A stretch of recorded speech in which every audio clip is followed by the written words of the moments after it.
앞에 5절에서는 외력에 의해서 일을 개했는데 그것에 의한 개의 변화가 개의 속도 변화로만 나타났을 때 그때 이제 외력에 의해서 행한 일은 개의 운동 에너지의 변화랑 같다. 이제 그렇게 했죠. 근데 이번 6절에서는 이제는 똑같이 외력에 의해서 일을 했어요. 했는데 이 외력에 의해서 행한 일이 이번에는 개의 그 위치 변화만이 일어났다. 이제 그럴 때 우리가 또 어떤 새로운 양을 정의할 수 있느냐 이런 거죠. 그러니까 앞에서는 개의 속도 변화만 일어났을 때고 이번에는 개의 위치 변화만 일어났을 때 이거예요. 그러면 왜 그걸 따로따로 하느냐? 그 따로따로 이해하는 게 편하죠. 한꺼번에 이해하려고 그러면은 조금 좀 불편할 수도 있어요. 그래서 따로따로. 그래서 속도 변화만 일어났을 때, 위치 변화만 일어났을 때 이렇게 따로따로 한 다음에 나중에 속도 변화와 위치 변화가 동시에 일어날 수 있느냐? 있죠, 당연히. 그 중에 한 가지씩만 이제 따져서 그것으로부터 관련되는 에너지를 정의를 한 다음에 일반적인 계에서는 두 개가 동시에 일어나는 게 더 많죠. 그러니까 일부는 속도 변화, 그러니까 행해준 일의 일부는 그 개의 속도 변화에 기여하고, 또 나머지 일부는 위치 변화에 기여하고, 뭐 이런 식으로 나타나죠. 그래서 이제 여기서 하고자 하는 건 뭐냐면은 우리가 이제 책을 이렇게 들고 있다고 봅시다. 손으로 우리가 손으로 책을 들고 있어요. 그러면 그 어떻게 하면 우리가 어떤 조건을 만족해야지 우리가 책을 손으로 들고 서 있을 수 있을까요? 일단 책에 무게가 있죠. 책에 작용하는 중력이 있을 거예요. 그런데 우리가 그 책을 들고 있다는 얘기는 내 손이 이 중력에 거스르는 힘을 작용하고 있는 거예요. 위쪽으로. 그것이 아까 우리 앞에서 했던 그 용수철 운동에서의 FAPP나 마찬가지죠. 그게 이제 용수철의 복원력에 대해서 정반대로 작용하는 이제 외부에서 가해준 힘이 되는 거죠. 그래서 그 힘에 의한 일을 구한 적이 있죠. 그래서 요 외부에서 가해준 힘에 의한 이제 일을 이제 구해보자는 거죠. 그런데 이 경우는 어떻게 하냐 하면은 요 mg만큼의 이제 힘이 가해지는데 요 FAPP는 어떻게 되냐 하면은 마이너스 mg가 되면 돼요. 그렇게 되면은 FAPP는 크기는 중력과 똑같으면서 방향이 정반대다. 이렇게 되는 것이죠. 그런데 아까 앞에서의 그 용수철 운동에서는 FAPP가 그 복원력보다 조금 이제 크기가 차이가 난다 했죠. 약간 작다 그랬죠. 근데 여기서는 FAPP가 이 중력보다 약간 커요. 그러니까 예를 들어 중력이 100이면은 FAPP는 반대 방향으로 101쯤 되는 거예요. 그래서 그걸 뭐 눈곱만큼 크다 이렇게 했죠. 그렇게 해서 그렇게 되면은 이제 알짜 힘이 어떻게 되죠? 1만큼 위로 작용해요. 그렇게 해서 이거는 서서히 이제 올라간다는 거죠. 아주 천천히 올라가는 거죠. 그래서 속도가 생기면 안 되잖아요. 속도가 생기면 안 되니까 아까는 속도만의 변화가 일어나는데 이번에는 속도의 변화가 일어나면 안 되는 거예요. 그러니까 아주 천천히 이제 위로 올라가야 돼요. 거의 움직이지 않는 듯이 움직이는, 좀 말이 좀 약간 모순되는 그런 것처럼 들리기도 하겠지만은 움직이지 않는 듯이 움직이는 이제 그런 상황이에요. 그래서 속도는 거의 0을 유지한다. 뭐 그렇게 이제 극한에 가서는 뭐 우리가 그것을 이해할 수 있죠. 아주 작게 해서 그것이 극단적인 경우로 가면은 거의 속도 변화는 0이면서 위치만 변화하는 거죠. 천천히 올라가는 거예요. 그래서 이건 이제 힘이 일정하니까 mg가 100이면은 FAPP는 마이너스 101 해갖고 서서히 이제 올라가는 거죠. 근데 아까 앞에서 용수철의 경우는 변화하는 힘이잖아요. 그래서 아까 이제 그 100일 때는 마이너스 99였고, 그래서 이제 원래로 돌아가면 이제 힘이 약해지죠. 그래서 이제 99가 됐을 때는, 복원력이 99가 됐을 때는 어플라이드 포스가 마이너스 98 뭐 이런 식으로 해서 이제 1 정도씩만 차이가 나게 변화를 시켜주면 되고, 이 경우는 힘이 일정하잖아요. 그러니까 예를 들어 mg가 그냥 일정하게 100이면은 FAPP는 일정하게 마이너스 101이 되면 되는 거죠. 그렇게 되면 이제 율로 서서히 올라가요. 서서히 올라가서 어디까지 올라갔냐 하면은 이제 델타 R이 이만큼 해서 YF-YI가 될 때까지 올라간 거예요. 그래서 델타 R이 YF-YI 이렇게 된 거죠. 그리고 이제 위로 올라갔으니까 플러스 J 방향으로 간 거예요. 그렇게 되면은 이게 이제 힘은 일정한 힘이니까 뭐 적분까지 갈 거 없죠. 앞에서는 힘이 변화하니까 적분했지만은 이번에는 힘이 일정하니까 적분할 거 없죠. 힘 곱하기 변이해주면 돼요. 근데 힘이라고 하는 거는 크기가 mg면서 방향이 이제 중력의 반대인데 그걸 이제 mg라고 합시다. 왜냐하면 위로 올라가는 게 플러스 y니까. 그죠? 그렇게 해서 이제 크기가 mg면서 플러스 j 방향으로 이제 가고, 그다음에 델타 R은 이제 크기가 YF-YI면서 플러스 j 방향으로 가요. 그래서 이제 J 하면 1이 돼버리니까 mg의 YF 마이너스 mg의 YI 이렇게 돼요. 그래서 봤더니 아까 우리가 어떻게 됐죠? K가 2분의 1 mv 제곱처럼 2분의 1 mvf의 제곱 마이너스 2분의 1 mvi의 제곱 이렇게 됐듯이 mg yf 마이너스 mg yi에서 끝에 요 이제 첨자만 다르지 다른 건 다 똑같잖아요. 그래서 이제 우리가 이제 mgy 일반화시켜서 mgy라고 하는 것을 우리는 이제 포텐셜 에너지라고 하는데 아까는 운동 에너지였죠.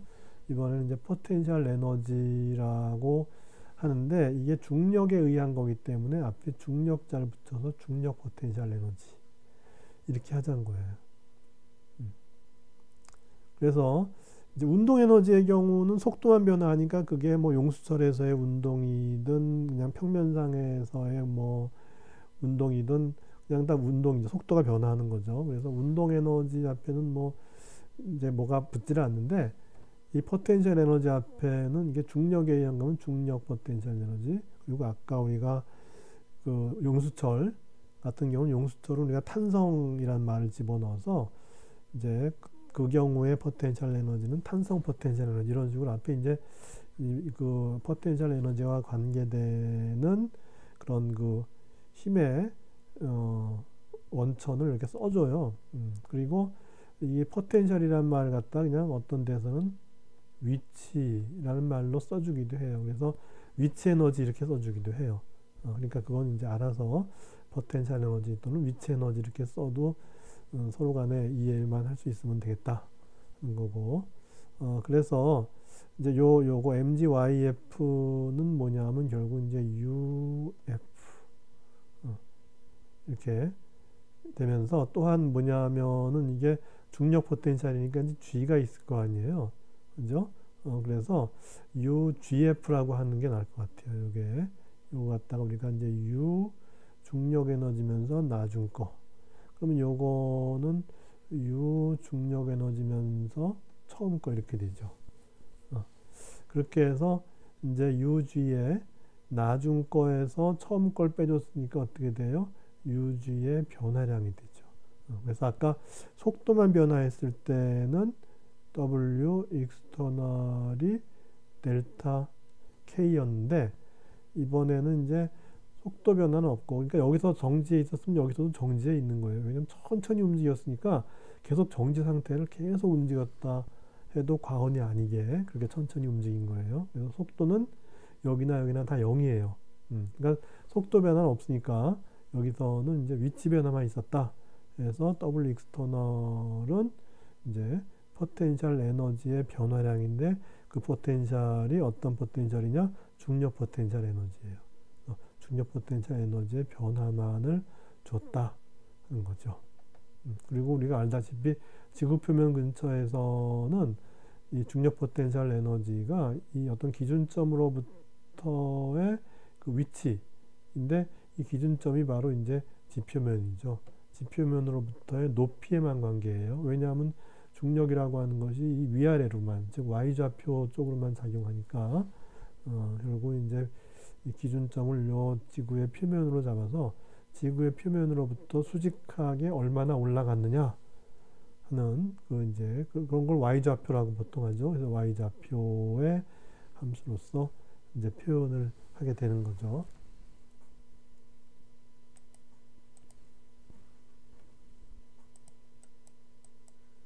그래서 이제 그런 그 중력 포텐셜 에너지의 경우는 이제 그 차이가 중요한 거지, 기준점이 어디냐는 중요하지 않다는 거를 이제 알려주는 문제가 바로 이번 문제예요. 그래서 꼭 우리가 지표면으로 기준점을 잡을 필요는 없어요.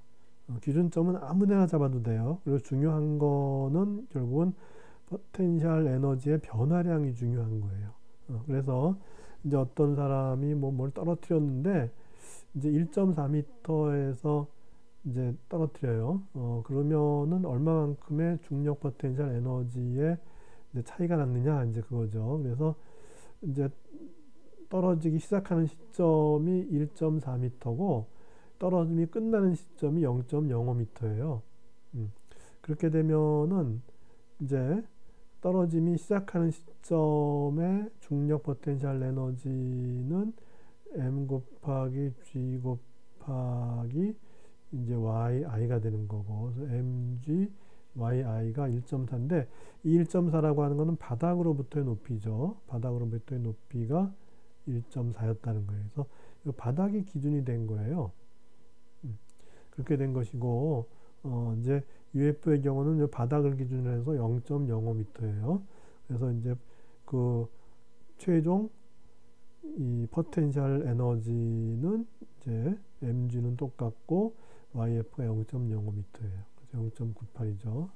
그래서 결국은 이제 그 시작점과 끝점 사이에 그 포텐셜 에너지의 그 차이는 나중 마이너스 처음이죠. 그죠? 나중 마이너스 처음이라서 0.98 마이너스 27.4 해서 대충 이제 마이너스 26.4 이렇게 된다는 거죠. 그런데 우리가 기준점을 꼭 바닥에만 둬야 되느냐? 그럴 필요 없이 기준점을 아예 이 위에다 둬서 이제 이 바닥이 기준이 아니고 여기가 기준이에요. 그러니까 2m, 이 지표면으로부터 수직거리가 2m인 점이 기준일 때, 그때도 이제 이 포텐셜 에너지 차이가 똑같이 나오느냐 하는 걸 확인해 보자는 거죠.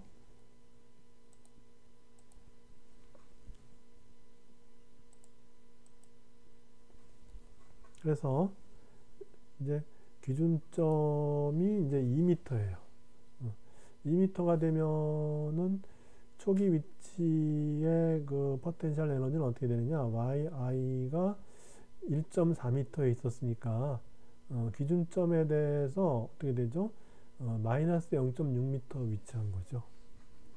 그래서 기준점이 2m니까 기준점에 대해서 이것이 1.4m에 있다는 얘기는 기준점에 대해서 아래쪽으로, 즉 마이너스 0.6m 지점에 있는 것이고, 그때의 포텐셜 에너지는 mgh에서 마이너스 11.8줄이 되는 거예요. 그 다음에 이제 나중의 위치는 이 2m로부터 바닥까지가 2m인데 그게 바닥에서부터 5cm만큼 올라왔으니까 결국 이제 나중의 위치는 이제 기준점으로부터 마이너스 1.95m예요. 그래서 그 나중에 포텐셜 에너지는 마이너스 38.2줄이 돼요. 그렇게 되면은 처음과 나중에 포텐셜 에너지 차이는 UF-UI니까 이거에서 이걸 빼주는 거예요. 그죠? 이거에서 이걸 빼줬더니 똑같이 마이너스 26.4줄이 된다. 그래서 이와 같은 포텐셜 에너지의 경우는 절대적인 값은 중요하지 않다. 왜냐하면 어디다 기준을 두냐에 따라서 절대적인 값이 이제 정해지는데, 실제로 우리가 물리적으로 의미가 있는 거는 두 값의 차이인 거예요. 포텐셜 에너지의 차이가 중요한 거죠. 그래서 이 포텐셜 에너지 차이는 기준점이 어디에 있건 간에 그 차이 값이 같기 때문에 우리가 기준점을 두는데 우리가 망설일 필요가 없는 거죠. 아무데나 기준점을 둬도 우리가 찾고자 하는 거는 포텐셜 에너지의 차이가 결국 이제 물리적인 의미가 있는 것이고, 그래서 첫 번째 경우는 이제 이 지구 이제 바닥, 그러니까 지표면을 기준으로 했을 때 그 두 지점 사이의 포텐셜 에너지 차이를 구했고, 이번에는 지구의 표면으로부터 수직거리 2m 올라간 지점을 기준으로 했을 때 마찬가지로 나중 위치와 처음 위치 사이에 이 포텐셜 에너지 차이를 구했는데 똑같다. 그러니까 우리가 포텐셜 에너지는 절대적인 값은 의미가 없고 이 차이가 의미가 있다. 이제 그거를 이제 강조해 주는 거죠.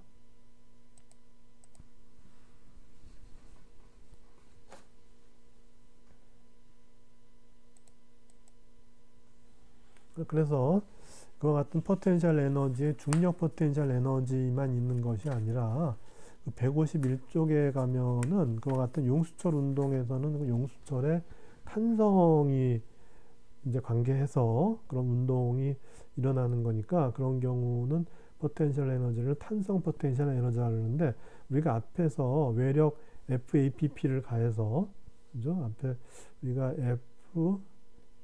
FAPP를 가해서 이 FAPP를 갖다가 이제 적분했죠. 이렇게 적분해서 이제 XI에서 XF까지 적분했죠. 그리고 FAPP라고 하는 거는 복원력과 반대니까 이 복원력 FS가 마이너스 KX인데 FAPP는 마이너스 FS니까는 이건 KX였어요. 그죠? 그래서 요거는 XI에서 XF까지 KX의 DX 이렇게 해서 이제 이것이 이제 2분의 1 KX 제곱에 XI에서 XF 이렇게 돼갖고 이제 그게 이렇게 된 거잖아요.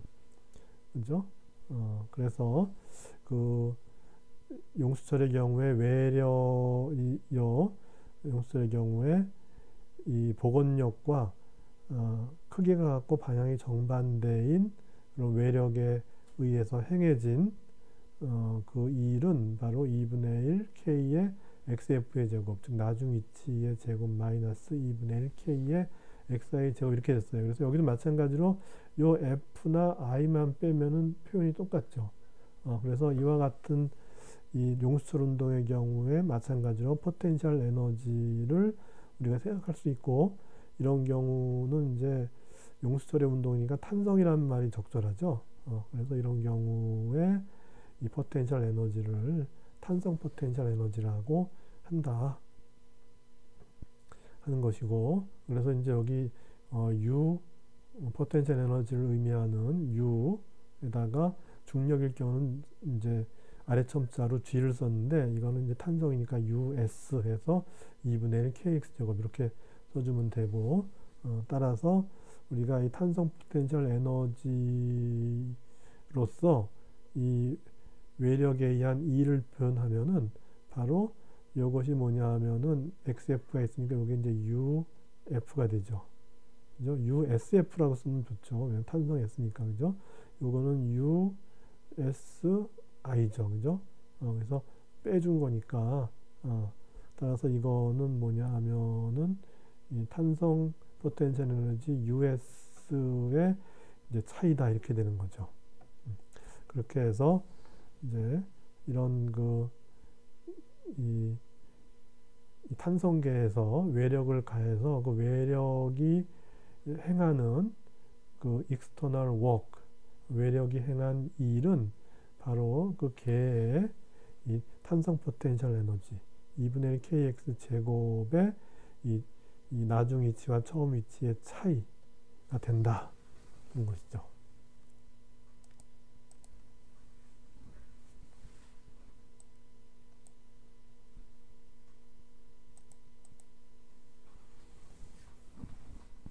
그래서 이제 거기 그 152쪽에 그림이 있는데 그걸 한번 보세요. 그래서 이건 뭐냐 하면은 용수철이 가만히 있어요.